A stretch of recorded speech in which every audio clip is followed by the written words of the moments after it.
What's going on, guys? Andrew Fillion here.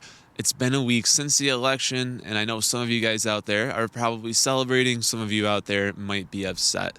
In today's video, I want to explain why there's actually really good news, and it's going to apply for everybody. It has everything to do with Robert F. Kennedy and him taking over as the head of the health administration. What is this going to mean for us? It's going to mean a lot of really good things. We're going to go over a few different topics, but just to give you guys some background. Up until now, we as a people have not really had the support of our federal government when it comes to health. Unfortunately, Washington, D.C. is filled with lobbyists, and these lobbyists come with lots of cash, and the politicians, no matter what their personal beliefs are, when the big pile of money ends up in front of them, sure enough, they end up taking it. And this is how we have run into issues with big pharma, big agriculture, big food. A lot of these companies have absolutely no desire for me or you to be healthy. What they're after is profits. And unfortunately, people that are overweight are going to spend more money on food. They're going to spend more money on medicine. And in general, they're just big consumers. They're going to spend more money on everything. So from a profit standpoint, it kind of makes sense why big pharma and big food have been cramming all this junk down our throats. I do believe it's evil. I do believe it's meticulous, but I can see the logic behind it. Unfortunately, up to this point, we've never really had any support in the federal government to make this thing turn around. In fact, for the past 60 to 70 years, things have only gotten worse. We're not going to go too deep into the rich history of all that, but just know that this all really started around the 1950s when the world was at war. At least here in the United States, if you were a man, you were either in Europe, the Pacific, or you were in some sort of factory making war munitions. This meant that a lot of the jobs that were being fulfilled by men at that time had to be filled in by women.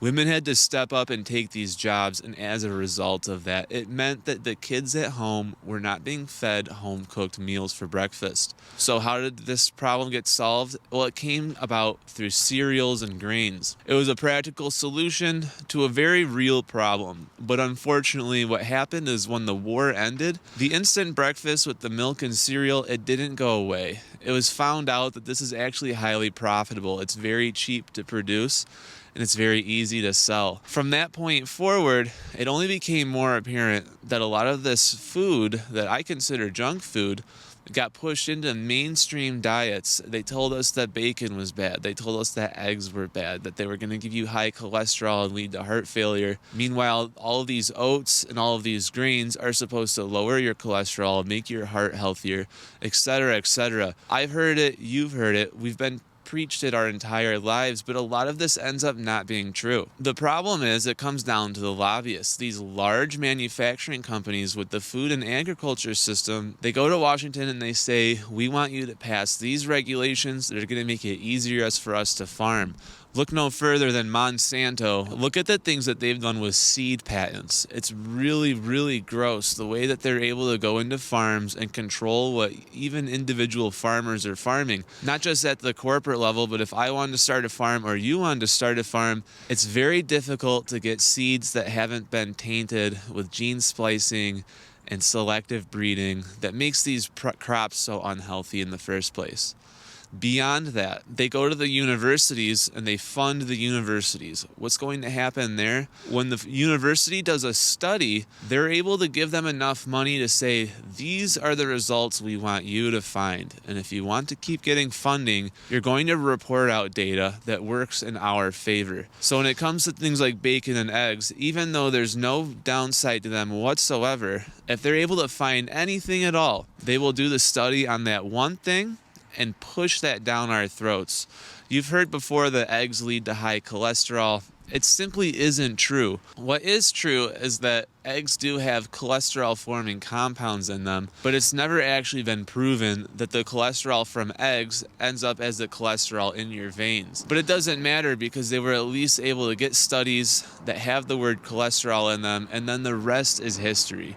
Once it makes it into the scientific journals, it gets pushed into the mainstream media, and everybody starts to parrot the same story. Well, fast forward to today, As of November 5th, Donald Trump has won the election, and regardless of how you feel about Donald Trump, it is incredibly inspiring to see that he reached across the aisle and got RFK, who is a Democrat, by the way, to join his administration to spearhead this effort to make America healthy again. That is what I'm so excited about. I want to share with you guys today what we can expect in the near future that's going to make all of this different. Now, mind you, there is going to be some jet lag here. It takes time to get the new administration up and running, but this is something that we can expect probably to start seeing results by 2026 and beyond. I want to set you guys up in a position where you're going to be able to take effect of this.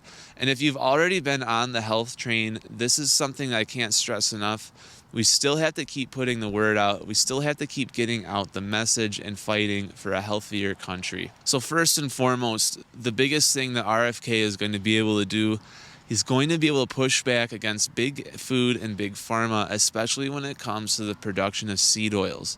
The thing about seed oils that is so meticulous is that they're super concentrated in omega-6s. On the surface, omega-6s are not a bad thing. Your body actually does need them, but it needs omega-3s as well. And the body runs the best when there's an optimal ratio of omega-3s to omega-6s. What happens with these seed oils is they're artificially creating a fat that on its own could never exist in nature. And this fat has incredibly high omega-6s and practically zero omega-3s. The imbalance in ratio is where that problem forms. When it comes to the seed oils, what they do is they harvest a lot of the seeds, they grind them down into a fine powder. After they've ground up the seeds, they then pour a variety of acids of their choosing on top of these. It's going to break those seeds down and start producing the oil. To get rid of the very rancid smell, they then actually pour a bleach on top of this. Bleach, yes, that bleach. What they then do from there is they boil it for hours. Now, they tell us that the boiling process removes the bleach and removes the acid, and that's how you're left with these oils. Maybe there's some truth to that. I still am not fully convinced, but either way, the end result is undeniable. The seed oils are incredibly dense with omega-6s, and that's where we run into our seed oil problem. Beyond that, the next thing that is such a big deal is high fructose corn syrup. This is not something that exists in nature either. In much the same way, corn is harvested and also goes through a similar process as the oils, although slightly different. The end result is that you have this syrup made from corn that is almost entirely fructose. They call it high fructose for a reason. It can be up to 90% fructose and only 10% glucose. Our bodies run on glucose. It's okay to have carbohydrates that are rich in glucose. That's going to be things like rice and bananas and sweet potatoes. There's nothing wrong with that. And especially when they're found in nature, the density of these glucose molecules is usually offset by high amounts of fiber and water, making it very difficult to overeat and overindulge on these types of foods. That's why a lot of the times people that eat sweet potatoes or have rice with dinner, they don't usually have a weight problem. Where you see the weight problems are with people that are drinking a lot of sodas. Coca-Cola, Pepsi, Mountain Dew, Sierra Mist, they're all equally problematic. They're mostly corn syrup and carbonated water. Now, the difference between glucose and fructose is that while the glucose that you have from food can immediately be consumed by the body, fructose has to pass through the liver first, and it can only be stored as fat. In nature, this isn't a big deal because a lot of the fructose we get from fruit, like I said before, it's mixed in with fiber and water, so the density just simply is not there. Under normal circumstances, you could not eat enough fruit to gain weight on its own. Now, sure, some of you guys out there could put me to the test and go out and eat 10 pounds of grapes. Sure, you could prove me wrong. But in general, on a normal diet, nobody's going out and eating 10 pounds of grapes. But what happens with the high fructose corn syrup, it's very easy to get that amount of calories into a bottle, put some food coloring in there, and now you've got what they call soda, and people are having this all the time. It's not unreasonable to see why there are so many people here in America that are over 250 pounds, maybe even over 300 pounds. The body was never designed to get that heavy. Period. What RFK is going to be able to do to help us going forward in the future, he might not be able to end everything altogether, but he's going to be able to push back against a lot of the lobbying that's been going on in Washington, D.C. He's also going to be able to make it a little bit more difficult for these large food companies to go to college universities and basically pay for studies that make their product favorable as opposed to what is true. This is going to be a really great thing for people that are trying to lose weight and get into a better body composition. But there's way more at play here. Let's talk about fluoride for a minute. Even as I live and breathe, if I go out into this park and I go to a drinking fountain, or if I go to a sink and I get tap water, if that water is coming from a public source, it's going to have fluoride in it, whether I'm in Michigan or Texas or New York or California. RFK wants to get the fluoride out of the water, and I could not be more excited about that. If you've seen my videos in the past, especially my videos going over how to make your own electrolytes at home, you'll know that I'm always using mountain spring water. It's not because I like spending a lot of money at the store on all of these bottled waters. It's because I am so adamant against having fluoride in my system. I don't have fluoride in my toothpaste. I don't use aluminum deodorant. I don't drink fluoride water. I want to get these metals away from my body. Beyond just the aesthetics of, being lean and weight loss, there's a lot going on underneath the hood that is equally as important. It's not just about being lean. A lot of these rare earth metals, they end up in your body and they wreak all kinds of havoc, causing you to have really deep hormonal imbalances, and it can also lead to mental problems. Something that is interesting about fluoride is it was used early on in prison systems. It was given to prisoners, and it was noted that the prisoners that drank fluoride water became more docile. Somewhere in the description, I'll have a link to those studies. You can look deeper into that on your own. But to put this in layman's terms, the fluoride water made everyone more docile. It makes them easier to control.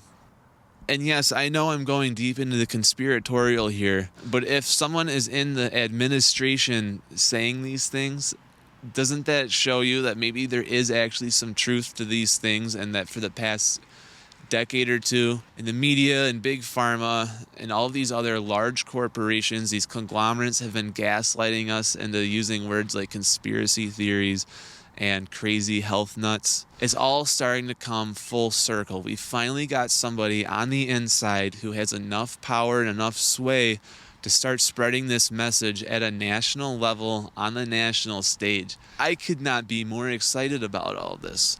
Going after big pharma is a big deal to me. A lot of our issues come from big pharma, whether it comes from diabetes or mental health issues. On the diabetes angle, Metformin is the primary drug given to people with diabetes. It's also perhaps the #1 most profitable drug being sold in America.